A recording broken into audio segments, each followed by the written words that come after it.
नमस्कार, ताल ठोक के देख रहे हैं आप। मैं हूं आपके साथ रोहित सरदाना। उत्तर प्रदेश में आज से योगी युग की शुरुआत हो गई। हिंदुत्व का पोस्टर बॉय कहे जाने वाले योगी आदित्यनाथ ने शपथ लेकर सीएम के तौर पर कार्यभार संभाल लिया। योगी सरकार के सामने अब वही चुनौतियां हैं जिन्हें पूरा करने में अखिलेश सरकार नाकाम रही और जनता ने बीजेपी को ऐतिहासिक बहुमत दे दिया। अब योगी पर यूपी को उत्तम प्रदेश बनाने की जिम्मेदारी है। बीजेपी ने भी योगी को मुख्यमंत्री बनाकर साफ कर दिया है कि उसे काम भी चाहिए और राम भी। योगी आदित्यनाथ को यूपी में अखिलेश यादव से विरासत में बहुत सारी चुनौतियां मिली हैं। महिलाओं के खिलाफ अपराध और हत्याओं के मामले में यूपी देश में नंबर 1 है। यूपी की कृषि विकास दर देश के बीमारू राज्यों से भी कम है। यूपी में बिजली ऐसी समस्या है जिससे तंग आकर लोगों ने बीजेपी को वोट दे दिया और यूपी में औद्योगिक विकास दर खस्ता हाल में है। शिक्षा और रोजगार के स्तर पर यूपी पिछड़ा है और बीते 10 साल में करीब 3,500 बार उत्तर प्रदेश में सांप्रदायिक दंगे हुए हैं। तो योगी सरकार यूपी में विकास को कितनी रफ्तार दे पाएगी और क्या विकास के लिए योगी वैसे ही कड़े फैसले ले पाएंगे जिसके लिए वो जाने जाते हैं? ताल ठोक के आज बात करेंगे कि योगी को मुख्यमंत्री बनाने के पीछे बीजेपी की क्या रणनीति है और बीजेपी को विकास के लिए सिर्फ योगी का ही चेहरा भरोसेमंद क्यों लगा। क्या यूपी में विकास के मोदी मॉडल को योगी अपनाएंगे और क्या बीजेपी को 2019 के लिए काम के साथ साथ राम भी चाहिए? भारत माता की, भारत माता की, वंदे वंदे वंदे, भारत माता की।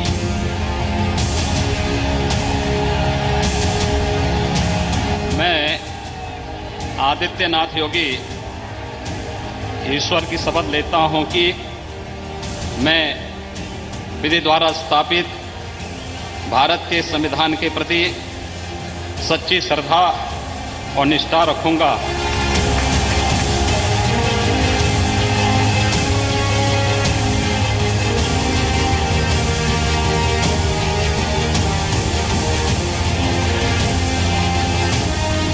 देखिए, योगी कोई चेहरा नहीं है।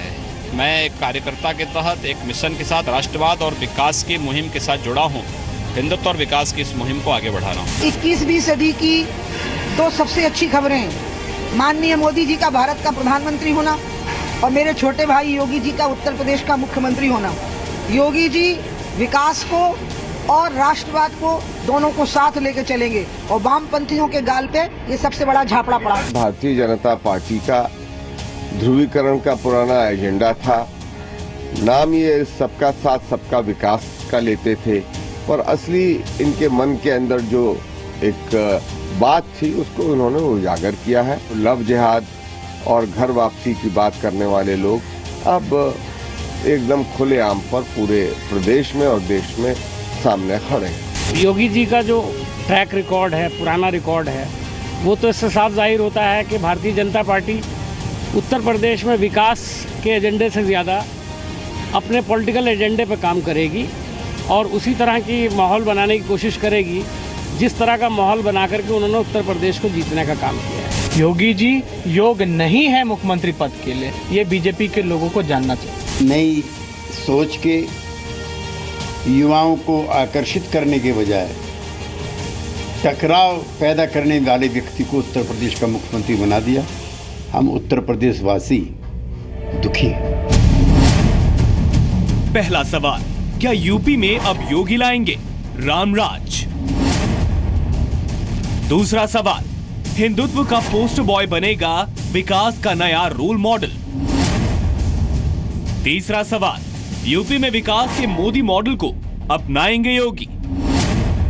चौथा सवाल, तुष्टीकरण की राजनीति को फेल करेगा मोदी का योगी कार्ड?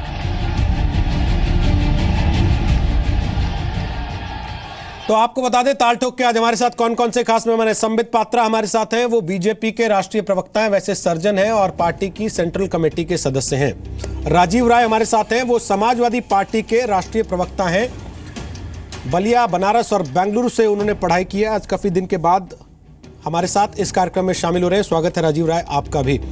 हमारे साथ आलोक शर्मा है, वो कांग्रेस पार्टी के राष्ट्रीय प्रवक्ता और नेता हैं। एनएसयूआई और यूथ कांग्रेस के साथ 2 दशक तक वो जुड़े रहे हैं। वो भी कुछ सेकंड के बाद इस कार्यक्रम का हिस्सा हो जाएंगे। राकेश सिन्हा आरएसएस से जुड़े विचारक हैं, दिल्ली यूनिवर्सिटी में राजनीति शास्त्र में एसोसिएट प्रोफेसर हैं, इंडिया पॉलिसी फाउंडेशन के फाउंडर और ऑनरेरी डायरेक्टर हैं। स्वागत है राकेश सिन्हा आपका भी। सैयद मुबीन ज़ाहरा वो हमारे साथ हैं, सोशल एक्टिविस्ट हैं, महिलाओं के मुद्दों पर खासतौर पर काम करती हैं। संडे इंडियन मैगजीन ने इन्हें देश की 50 प्रभावशाली महिलाओं में शामिल किया है। और शांतनु गुप्ता हमारे साथ हैं, राजनीतिक विश्लेषक हैं। उत्तर प्रदेश विकास की प्रतीक्षा में अब से कुछ समय पहले उन्होंने किताब लिखी थी, खासतौर पे यूपी के मुद्दों को सेंट्रिक है, उस पर अपनी बात रखेंगे। शांतनु आपका भी स्वागत है।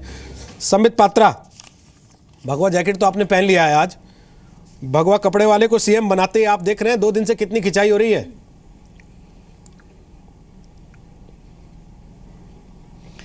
रोहित जी, पहले तो मैं आपके चैनल के माध्यम से योगी आदित्यनाथ जी को, दिनेश जी को, केशव मौर्य जी को और उनकी पूरी टीम को बहुत बहुत बधाई दूंगा। और देखिए, थोड़ी सी शरारत तो आपने भी कर दी, मेरे भगवा जैकेट को लेकर आपने मेरी भी खिंचाई कर दी। खैर, आप तो मजाक में खिंचाई कर रहे हैं। मैं सच बताऊं तो इस देश में भगवा रंग को लेकर जिस प्रकार की वामपंथी खिंचाई करने लगे थे, जिस प्रकार से भगवा रंग का मजाक उड़ने लगा था, आज मुझे गौरव महसूस हो रहा है। और मैं ये सीना ठोक के, ताल ठोक के कह रहा हूं कि मैं भारतवर्ष की भूमि के भगवा रंग को भारतवर्ष के सबसे बड़े प्रदेश के मुख्यमंत्री के सीने पर, उनके बदन पर जब देखता हूं तो मुझे दुख नहीं होता है, मुझे गर्व होता है। और जिन लोगों को दुख होता है उनको अपनी सोच की प्रक्रिया में बदलाव लाने का समय आ चुका है। भगवा का अर्थ बलिदान होता है। सैकड़ों वर्षों से भारतवर्ष के मुनि ऋषियों ने इसी प्रकार के वस्त्र पहनकर, मैं तो केवल वस्त्र पहना हूं, मगर योगी जैसे लोग वो योगी हैं। भोग की राजनीति से योग की राजनीति की ओर धीरे धीरे भारतवर्ष बढ़ चला है। बहुत अड़चनें आएंगी और ये सब बाधाओं को हटा के, इन सब बाधाओं के ऊपर से गुजरते हुए ये जो नई रणनीति शुरू हुई है, नई राजनीति आई है, योग की राजनीति, यह आगे बढ़ेगी। देखिए, मैं आपको 10 सेकंड में ये भी बता दूं कि जब नरेंद्र मोदी जी प्रधानमंत्री बने थे तो कुछ लिबरल्स बहुत दुखी थे। वो कह रहे थे भारत समाप्त हो जाएगा। आज भारत समाप्त नहीं, भारत आज विश्वगुरु बनने के लिए चल पड़ा है। जब अमित शाह राष्ट्रीय अध्यक्ष बने थे बीजेपी के, यही लिबरल लोग आंसू बहा रहे थे, बोल रहे थे पार्टी समाप्त हो जाएगी। आज पार्टी समाप्त नहीं, पूरे विश्व की सबसे बड़ी पार्टी बन गई है। ठीक है। और वो लोग जो आज योगी आदित्यनाथ पर सीएम बनने के लिए तंज कस रहे हैं, उनको मैं कह दूं उत्तर प्रदेश उत्तम प्रदेश बन जाएगा। पात्रा जी, आज हमने घड़ी नहीं चलाई है। मैं उम्मीद करता हूं आप सब लोग इस चीज का लिहाज रखेंगे, अपने दिमाग से घड़ी तय कर लेंगे कि इतनी देर से ज्यादा नहीं बोलना और दूसरे के साथ टोका टाकी कम करनी है। राजीव राय साहब, कैसे लगे आपको उत्तर प्रदेश के नए मुख्यमंत्री?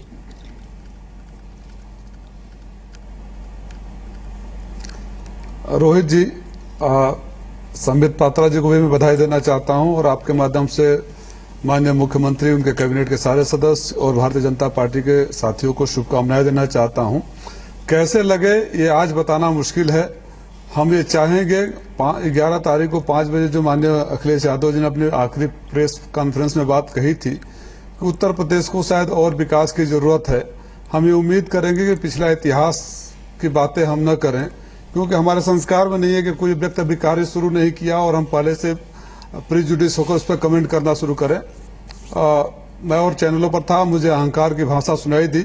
उम्मीद करता हूं कि सत्ता जो माननीय प्रधानमंत्री जी ने कहा विनम्रता लाएगी और जिस मुद्दे के लिए भारतीय जनता पार्टी को सरकार में सौंपा गया है, योगी जी पुराने उनके बारे में मैं कुछ कहूं आपके चैनल पर या पैनल के सदस्यों को कहूं, कोई वो पर्दे के पीछे नहीं है, सब यूट्यूब पर और जगह जगह मौजूद है। लेकिन अभी मैं प्रार्थना करता हूं, कामना करता हूं कि आज उत्तर प्रदेश के मुख्यमंत्री के कुर्सी पर बैठे हैं हिंदुओं के मुख्यमंत्री नहीं, पूरे उत्तर प्रदेश के मुख्यमंत्री हैं। और मैं विश्वास दिलाता हूं संबित पात्रा साहब को कि विकास के मुद्दे को लेकर अगर आगे चलेंगे तो हम सिर्फ विरोध के लिए विरोध नहीं करेंगे, रचनात्मक और निर्माण के कार्यों में सशक्त विपक्ष की भूमिका निभाते हुए सहयोग करेंगे। जहां जनता की समस्याएं आएंगी, विपक्ष के रूप में वहां खड़े होने का भी काम करेंगे।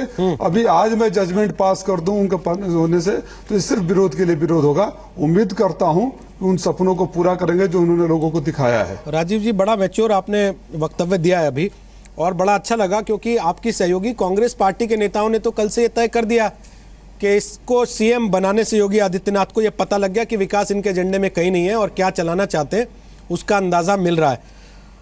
अखिलेश यादव जी ने और मुलायम सिंह यादव जी ने जिस परिपक्वता का परिचय दिया है आज मंच पर मौजूद रह के, हमें लगता है आपके वक्तव्य के बाद ये हमें मानना चाहिए कि उत्तर प्रदेश की विधानसभा में भी वो परिपक्वता दिखाई देगी। लेकिन राकेश सिन्हा उन लोगों का क्या करेंगे? लालू प्रसाद यादव के बेटे का वक्तव्य आपने सुना, जेडीयू के नेता केसी त्यागी साहब का वक्तव्य आपने सुना, मीम अफजल कांग्रेस के वरिष्ठ नेता उत्तर प्रदेश में लंबे समय काम कर रहे थे चुनाव के पहले, उनका वक्तव्य आपने सुना। राजीव राय कह रहे हैं जब काम नहीं किया उससे पहले हम राय कैसे दे दें किसी के काम पर? वहां तो पहले ही तैयारी है कि भाई ये तो काम कर ही नहीं पाएगा।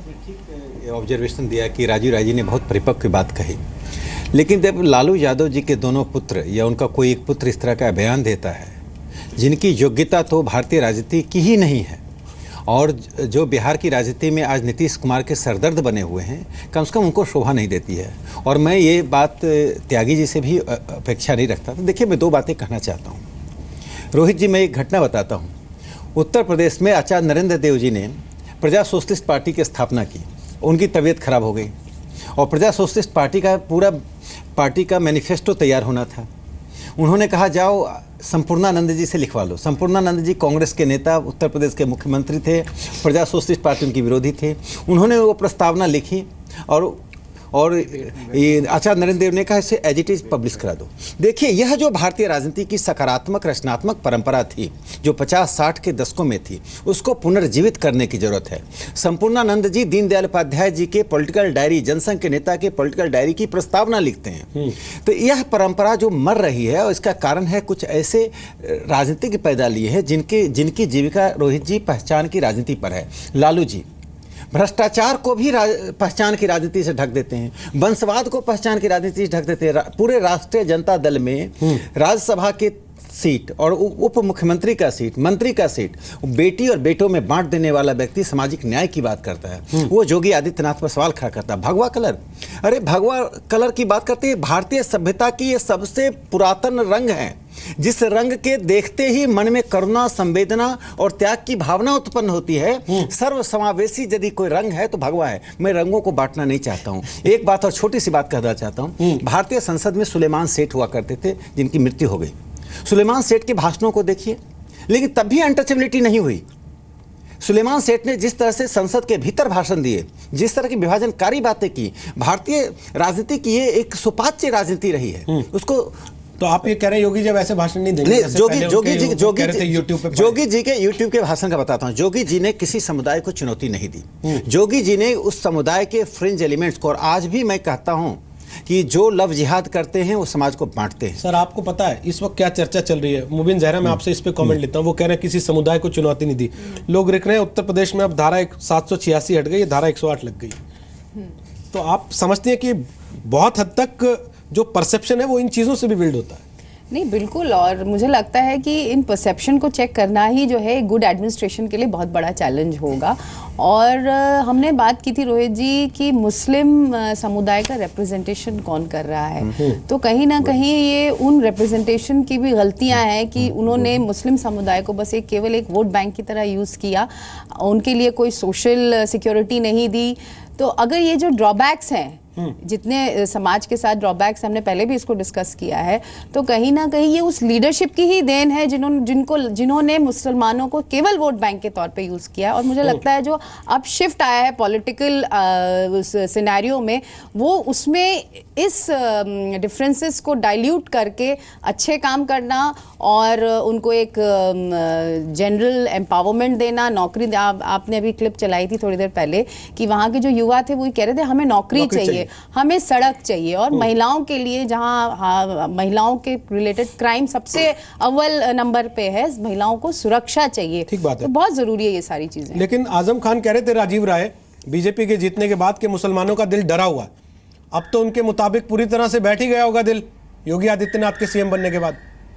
और क्या वो तमाम मुसलमानों को रिप्रेजेंट करते हैं और समाजवादी पार्टी उनकी राय से इत्तेफाक रखती है क्या?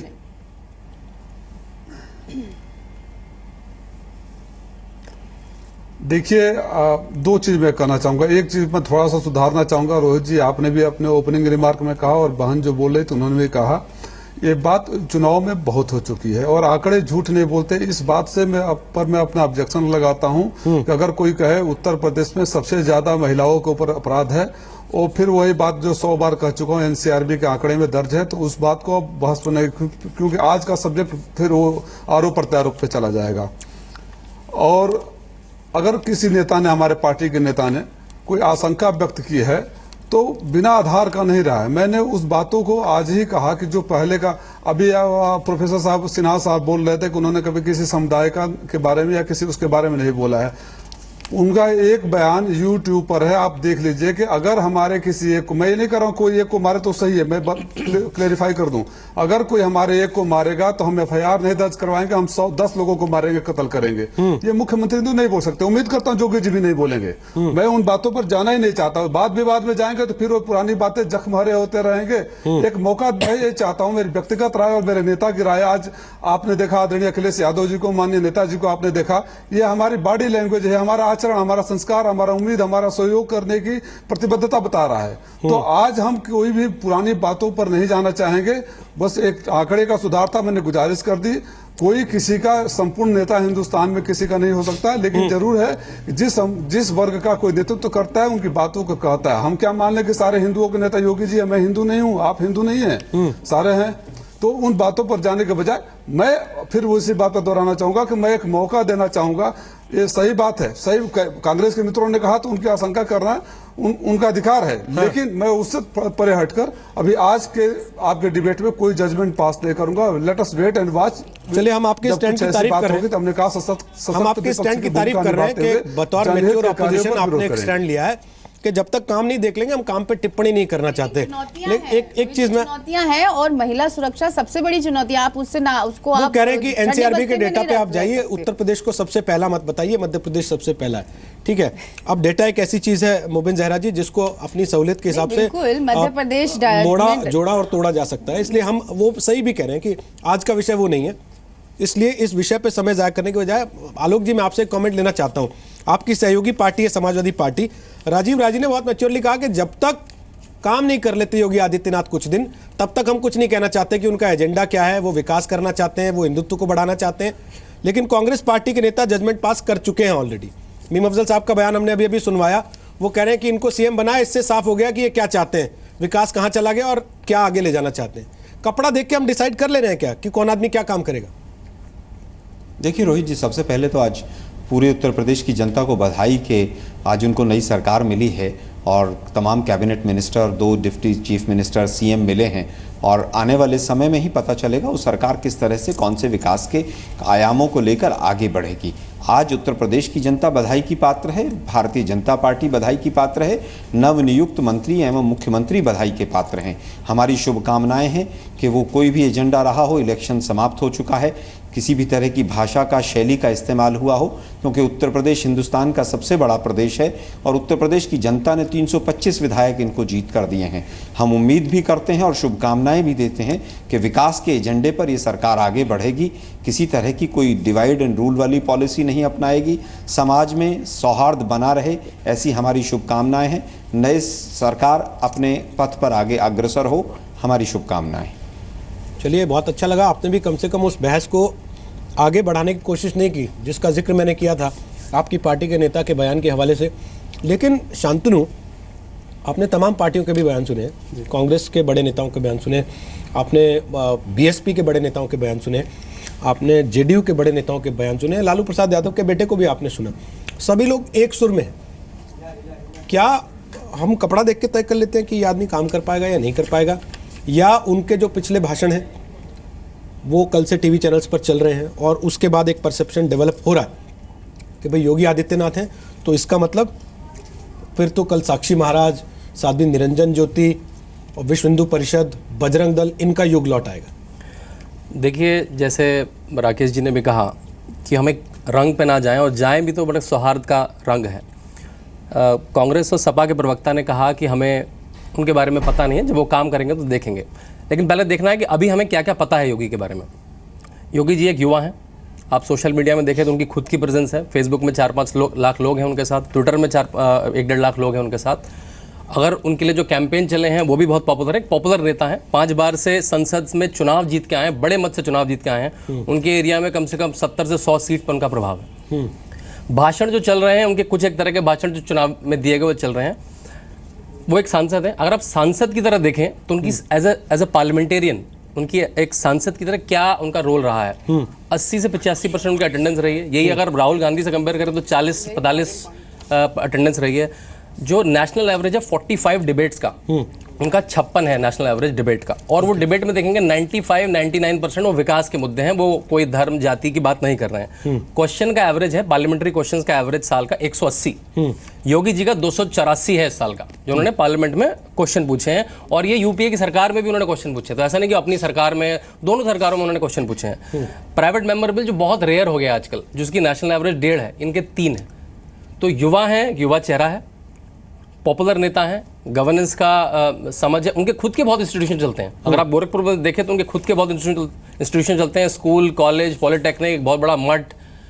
तो एक अच्छे एडमिनिस्ट्रेटर हैं, जितना हमें जानकारी है, एक अच्छे सांसद हैं, युवा चेहरा है। तो उस नज़र से हम योगी को देखें। आपने ट्विटर का जिक्र किया, उनका पहला ट्वीट आया बतौर सीएम उत्तर प्रदेश के। उन्होंने लिखा है कि रोजगार एवं स्वरोजगार के लाइन हट गई है, मैं दोबारा पढ़ देता हूँ। उत्तर प्रदेश की जनता की आशाओं को विकास की वास्तविकताओं में परिवर्तित करने हेतु कटिबद्ध है उत्तर प्रदेश सरकार। युवाओं के सपनों को साकार करने के लिए रोजगार और स्वरोजगार के अवसर सृजित करने हेतु दृढ़ संकल्पित है यूपी सरकार। कुछ डेटा आपने अच्छा दिया है शांतनु, और सुबह से आप तीसरे आदमी हैं, संबित पात्रा, शांतनु तीसरे ऐसे आदमी हैं जो युवा नेता कह रहे हैं योगी आदित्यनाथ को। वरना इससे पहले तो राजनीति में युवा की डेफिनेशन में ही हम कंफ्यूज थे कि कौन युवा होता है, कौन नहीं होता। इस सब के बाद जो सवाल मैंने शांतनु से पूछा था वो एक्चुअली मुझे आपसे पूछना चाहिए था। क्या हम ये मान लें कि योगी आदित्यनाथ के साथ साक्षी महाराज के, साध्वी निरंजन ज्योति के, बजरंग दल के, विश्व हिंदू परिषद के, उन गौरक्षकों के जिनको गुंडा तक कह दिया प्रधानमंत्री जी ने खुद, दिन फिर गए उत्तर प्रदेश में? कम से कम अच्छे दिन आ गए उनके। देखिए, यहाँ अब कन्फ्यूजन की स्थिति हो रही है।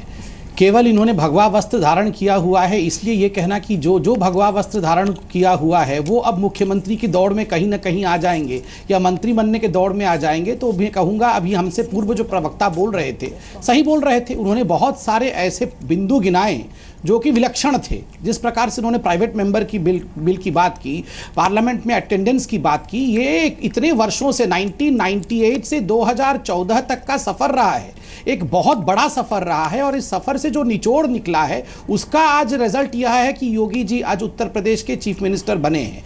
और जहाँ तक भाषणों की बात है, देखिए मैंने योगी जी के सभी भाषणों को सुना है।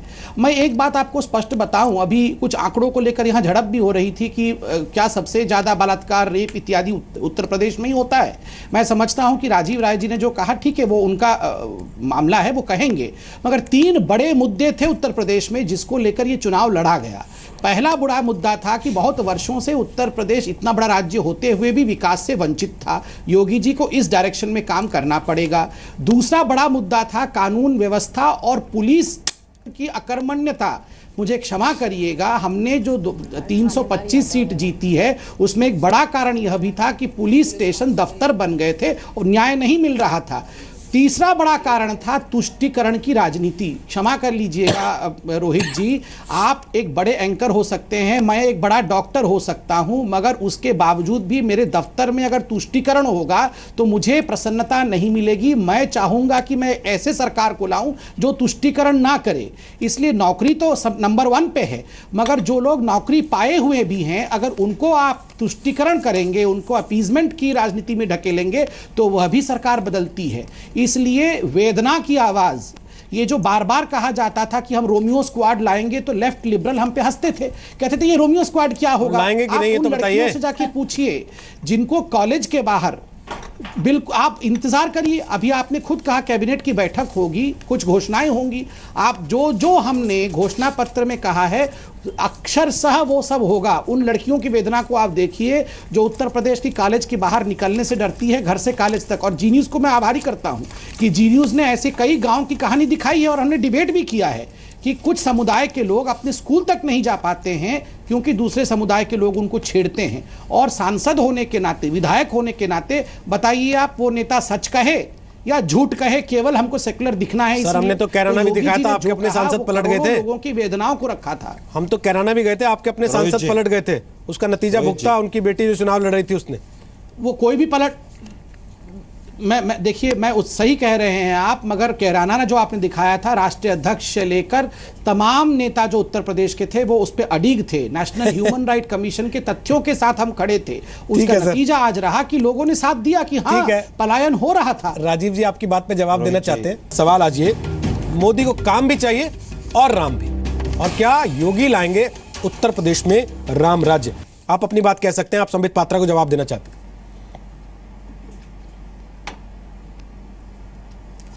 संबित जी, आज मैं उस बात विवाद में नहीं जाना चाहता था।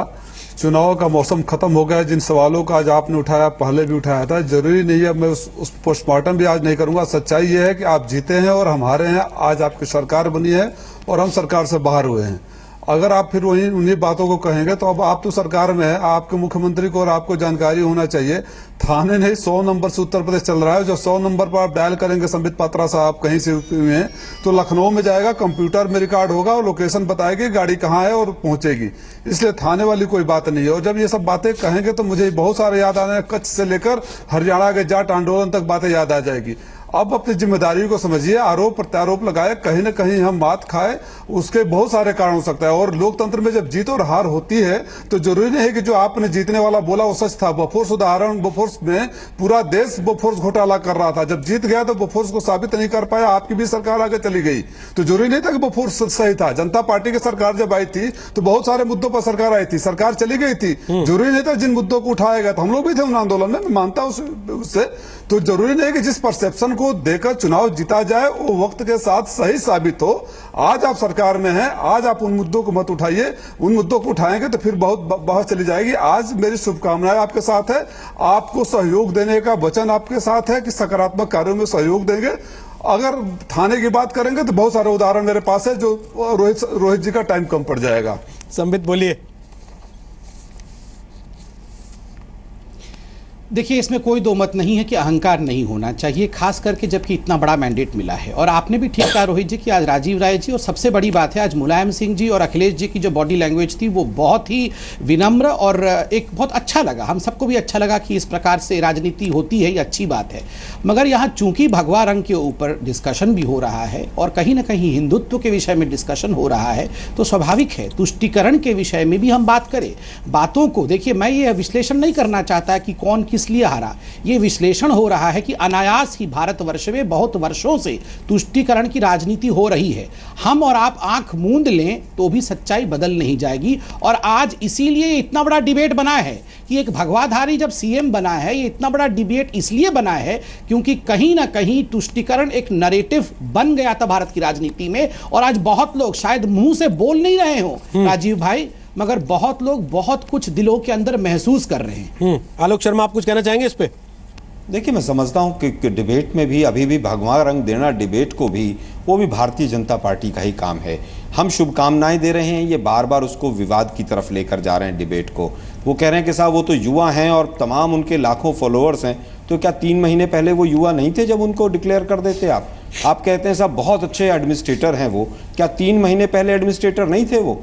कल रूम नंबर 111 में किस तरह से उन्होंने पूरी भाजपा के घुटने टिकवाकर मुख्यमंत्री बने हैं, मैं आज उस विषय पर नहीं जाना चाहता था।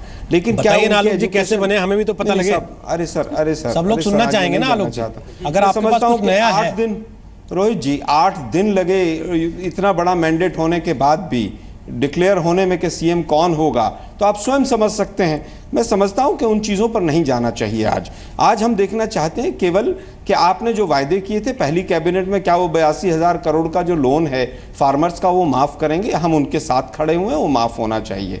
तमाम रोजगार के बारे में ट्वीट्स तो आ रहे हैं, लेकिन केंद्र सरकार की परफॉर्मेंस जितनी खराब रही है रोजगार के बारे में, जितना जॉब इंडेक्स नेगेटिव पिछले 22 साल में सबसे कम जॉब इस साल जनरेट हुए हैं, वो भी देश ने देखा और सरकार के आंकड़े हैं। लेकिन आज क्योंकि नई सरकार बनी है, हम चाहेंगे आप लोग काम करें, हमारा जो सहयोग हो सके अच्छी चीज़ों के लिए हम सहयोग देंगे। तुष्टीकरण आप लोग जिस तरह से करते हैं वो पूरा देश देख रहा है। आपने विकास के आंकड़ों पे घिरा है उनको, अच्छा लगा मुझे। शांतनु, यही आंकड़े लेके कांग्रेस पार्टी चुनाव के मैदान में भी गई थी और अक्सर कांग्रेस पार्टी के प्रवक्ता हमारे साथ जो डिबेट में रहते थे वो कहते थे कि बिजली बिल माफ़ और कुछ किसानों की समस्याएं हाफ या लोन हाफ करके, या लोन माफ़ और बिजली बिल हाफ करके नारा उन्होंने गढ़ा था। लेकिन जनता अगर उसी नारे को पसंद कर रही होती, उसी पे भरोसा कर रही होती, तो शायद उनको वोट ना दे देती। जी, जैसे रोहित आपने कहा, मैंने अपनी किताब में इन सब आंकड़ों को बहुत ही विस्तार में, बहुत आरटीआई लगा के करा है। कुछ आरटीआई तो ऐसी जवाब आई, मुझे लगता था कि जवाब दे कैसे दिया उन्होंने। जैसे मैं आपको लैपटॉप की स्कीम का बताऊं, लैपटॉप की स्कीम में मेरे ख्याल से उसकी जांच होनी चाहिए। आज वो कहने का दिन नहीं है। लैपटॉप में अलग अलग ज़िलों में, हर ज़िले में कम से कम जितने लैपटॉप पहुँचे और जितने लैपटॉप बटे, उसमें 5,000 से 50,000 का फ़र्क है। इलाहाबाद में उन्होंने लैपटॉप आरटीआई में बताया कि 70,000 लैपटॉप पहुँचे और 20,000 बटे। मैंने पूछा अधिकारियों से कि क्यों नहीं बट पाए ये नंबर कर, उन्होंने कहा डेटा अपडेट नहीं हुआ है। तो ये मानना बड़ा मुश्किल है कि 2-1 साल में डेटा ही अपडेट नहीं हो पाया। आपने जब बिजली की बात करी, सबसे इम्पॉर्टेंट पॉइंट है, अगर मुझसे कोई सलाहकार बना के पूछे कि योगी को पहले 1 साल में क्या करना चाहिए, पहले 2 साल में क्या करना चाहिए, अगर वो 24/7 बिजली ले आए, तो उत्तर प्रदेश की जनता इतनी उद्यमी है, इतनी एंटरप्रेन्योर है कि वो बाकी तो अपने आप ही अपनी समस्याएं सुलझा लेगी। आज उत्तर प्रदेश में 50,000 मेगावाट का कनेक्टेड लोड है और 25,000 मेगावाट की बिजली की रिक्वायरमेंट है, और मात्र 2,500 मेगावाट बिजली जनरेट होती है। 10-12-15,000 वो खरीदते हैं। हर समय 7 से 8,000 मेगावाट की कमी रहती है। और आपने काम बोलता है नारा लेके जब वो रोड शो में निकले तो तार में फंसे हुए राहुल गांधी और अखिलेश यादव को देखा है। तो वादे उन्होंने बहुत करे, लेकिन आप ज़मीन पे जाएं तो बीमारू राज्य में आज भी उत्तर प्रदेश अंकित है। उत्तर प्रदेश 16.5% पॉपुलेशन में कंट्रीब्यूट करता है और जीडीपी में मात्र 8% कंट्रीब्यूट करता है। राकेश जी, आपको लगता है कि एंटी रोमियो स्क्वाड, लव जिहाद, ये सब बाद की चीज़ें होती हैं, ये तब अच्छी लगती हैं जब पेट भरा, और जब पेट खाली हो तो ये सब चीज़ें फिर समझ में नहीं आती है जनता को। तो उसके लिए ज़रूरी है कि उनकी प्रायोरिटीज डिसाइड हो कि वो क्या करना चाहते हैं। देखिए, गवर्नेंस एक सर्वसमावेशी होता है अपने आप में, उसमें दोनों बातें चाहिए, आर्थिक विकास और सामाजिक संतुलन। ये सामाजिक संतुलन बिगाड़ कर एक पब्लिक एडमिनिस्ट्रेशन का एक सिद्धांत है, जहाँ ऑर्डर नहीं होता वहाँ लॉ अप्लीकेबल नहीं होता है। ऑर्डरलेस सोसाइटी में कानून सिर्फ कागज़ पर रह जाता है। उत्तर प्रदेश की स्थिति दशकों से ऐसी होती गई कि ऑर्डरलेस सोसाइटी बनता गया है, इसलिए कानून को धता लोग बताते गए। देखिए, माफियाओं का अलग अलग क्षेत्रों, आप देखिए, एक माफिया के नाम से उन क्षेत्रों पर राज चलता था। दलितों के साथ जितनी अत्याचार घटना और जगहों भी घटती हैं, अभी चूंकि उत्तर प्रदेश पर डिस्कशन है, तो मुझे लगता है कि योगी जी के आने के बाद जो 2-3 चीज़ें होंगी, वो पहली चीज़ तो यह होगी, इस तरह के जो फ्रिंज एलिमेंट्स हैं जो समाज को बांटने का काम करते थे, वे शहर छोड़कर चले जाएंगे, अर्थात वो ये काम बंद कर देंगे। एक उनको ये सेकुलरिस्ट पार्टियां बढ़ावा देती थी। आप देखिए, समाजवादी पार्टी के नेता ने क्या कहा था, उत्तर प्रदेश को बांटो और मुस्लिमों के लिए अलग प्रदेश बना दो। हिंदुस्तान में होमलैंड की बात करने वाले, बताइए, समाजवादी पार्टी का नेता ऐसा करा, चूंकि मुस्लिम समुदाय से वो आते हैं, ये कुछ भी कर सकते हैं। दूसरी बात मैं कहा जो महत्वपूर्ण होगा, देखिए, उत्तर प्रदेश के जीडीपी को तिगुना करना उनका लक्ष्य होना चाहिए 2 साल में। मुझे लगता है कि उत्तर प्रदेश में भारत का जीडीपी अवसर होगा कि वो उत्तर प्रदेश का कम से कम भारत के जीडीपी में 20 से 21% का योगदान हो। उत्तर प्रदेश की जो अपॉर्चुनिटीज़ है, देखिए, उद्योग की अपॉर्चुनिटी उत्तर प्रदेश में है, एग्रीकल्चर की है, शिक्षा का केंद्र होता था इलाहाबाद यूनिवर्सिटी और बीएचयू। हिंदुस्तान में जेएनयू और दिल्ली यूनिवर्सिटी तो बाद में मर्ज किए। हिंदुस्तान के जितने बड़े राजनीतिज्ञ पैदा लिए जिन्होंने देश को संभाला, वो इलाहाबाद यूनिवर्सिटी और बीएचयू से आते थे।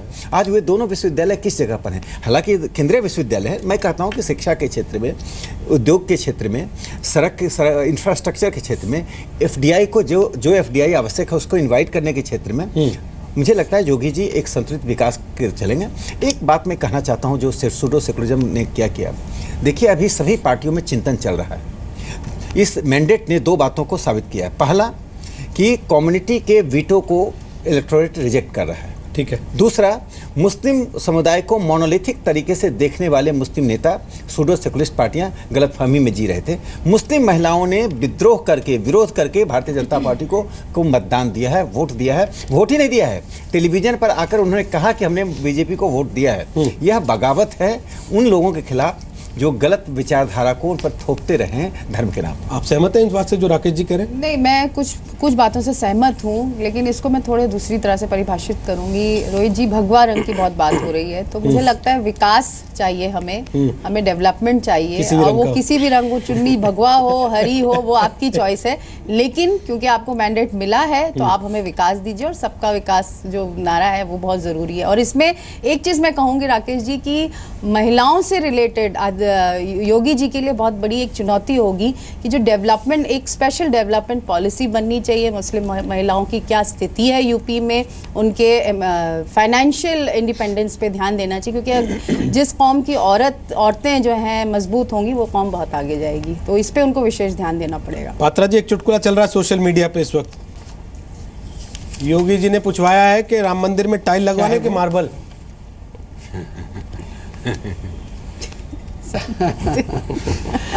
चलिए, कम से कम राम मंदिर के बारे में बात तो हो रही है। नहीं, ये चुटकुला नहीं है, आप समझिए इसमें लोगों की एस्पिरेशन कितनी हाई है आपसे। डिटेल पे जाते हैं तो मैं यही तो बोल रहा हूँ। देखिए, मैंने बहुत सारी बातें बताई इस दौरान में, और मैं अभी मैडम जी कह रही थी, मुबीन जी बिल्कुल सही कह रही थी कि रंग कपड़े का कुछ भी हो, विकास की बात होनी चाहिए। इसमें कोई दो मत नहीं है कि विकास की बात होनी चाहिए, और हम लोग सब जानते हैं कि भारतीय जनता पार्टी की सरकार जहाँ होती है वहाँ विकास तो होगा ही, आप ये देखिएगा, होगा ही। मगर देखिए, विकास के साथ साथ मैंने अभी राकेश जी ने बिल्कुल सही कहा, पेट भी भरा होना चाहिए और मानसिक संतुलन भी होना चाहिए। मेरा पेट तो भरा होगा, मगर मुझे आप तुष्टीकरण की प्रताड़ना दे रहे होगे तो वो भी ठीक नहीं होता। पेट भी ठीक होना चाहिए और मन भी ठीक होना चाहिए, दोनों का ठीक होना बहुत आवश्यक है। इसलिए जब राम मंदिर का विषय आता है तो आप उसी परिप्रेक्ष्य में देखिए, एक समय ऐसा था कि तमाम ऑपोजिशन के मेंबर, आज मैं आलोक जी के ऊपर या राजीव जी के ऊपर कोई आक्षेप नहीं करना चाहता, वो हमारे मित्र हैं चाहे किसी भी पार्टी के हों, मगर मैं याद दिलाना चाहता हूं कि ऐसे भी दिन थे जब ये हमें चिढ़ाते थे कि बताओ राम मंदिर का क्या होगा, बताओ राम मंदिर का क्या होगा। और मैं बता रहा हूं, जिस दिन राम मंदिर का हो जाएगा ये बताएंगे, अरे बताओ कैसे कर दिया, इतनी हिम्मत कैसे हुई। मैं आपको आश्वासित कर रहा हूं कि कानून के अंतर्गत हम इस विषय को आगे लेकर जाएंगे, और राम भी महत्वपूर्ण है। आप रोटी कपड़ा मकान, और राम भी महत्वपूर्ण है। राम के बिना ना रोटी कपड़ा मकान, और रोटी कपड़ा मकान के बिना राम नहीं। ये दोनों परिपूरक है एक दूसरे के, क्योंकि ये हमारी आस्था है। और ट्रिपल तलाक, देखिए ट्रिपल तलाक पे हमारी सरकार ने हिम्मत दिखाई है। मैं बता रहा हूँ, ट्रिपल तलाक पे हमारी सरकार ने हिम्मत दिखाई है। एक सरकार थी जिसने साहबानों के मामले में घुटने टेक के खड़ी हो गई कि साहबानों, भले ही 70 साल की महिला को सड़क पे लाके छोड़ दिया गया हो, हम तो वही करेंगे जो पुरुष वर्ग कहता है। हमारी सरकार ने एफिडेविट दिया, महिलाओं के साथ खड़ी रही। ये नहीं देखा कि मुस्लिम महिला है या हिंदू महिला है। महिलाओं के अधिकार के लिए हम अपने राजनीतिक विषयों को भी छोड़ सकते हैं, ये तो सिद्ध हो चुका है। ठीक है। आलोक जी कुछ कहना चाहते हैं, उसके राकेश जी आप जल्दी से बोलने जो बोलना चाहते हैं। आलोक जी आपके पास ही आ रहा हूं, उसके बाद राकेश जी पूरा। 3 शब्दों से मैं उत्तर प्रदेश की सरकार को परिभाषित करता हूँ, राम और रोटी। जितनी राम संस्कृति के प्रतीक हैं, रोटी लोगों को रोजगार चाहिए, गरीबी दूर करना चाहिए। महिलाएं चाहे जिस समाज की हो, उनकी शिक्षा और उनके एम्पावरमेंट की बात होनी चाहिए।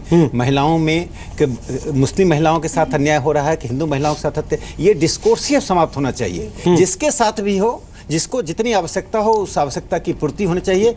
ये राजधर्म है, और मुझे लगता है राम और रोटी के आधार पर ही देश में सुशासन आ सकता है। आलोक जी से कमेंट लेता हूं, एक बड़ी खबर बताते हुए कि जाट समुदाय ने 15 दिन के लिए अपना आंदोलन टाल दिया। यानी कि कल के लिए खास तौर पे जो दिल्ली और आसपास पूरी तैयारी चल रही थी, सुरक्षा व्यवस्था को कड़ा किया जा रहा था, ये देखते हुए कि आंदोलन में कुछ इस तरह की ऊंच नीच जैसी स्थिति ना हो जैसी पहले हो गई थी। वो आंदोलन फिलहाल आज की बातचीत के बाद 2-3 राउंड की जो बातचीत हुई है दिल्ली में, उसके बाद वो फिलहाल टल गया है, 15 दिन के लिए टल गया है। आलोक जी अपना कमेंट आपके दे सकते हैं आप। देखिए, मैं समझता हूं कि 2 विषय आपने उठाए अभी पिछले वक्तव्य में अपने, रोहित जी। एक ट्रिपल तलाक से जुड़ा हुआ है। ट्रिपल तलाक के बारे में अब लोकसभा का जब चुनाव 2019 का आएगा, उससे 6 महीने पहले चर्चा होगी, उससे पहले कुछ नहीं होगा उसमें। इसके बाद दूसरा विषय जो आपने लिया है, उसमें जिस तरह से आपने कहा है राम मंदिर के बारे में, हम तो क्या पूरा देश पूछ रहा है भाई। आपने कहा था कि केंद्र में सरकार बन गई और उसके बाद राज्य में भी अगर सरकार बन जाएगी तो हम राम मंदिर बनाएंगे।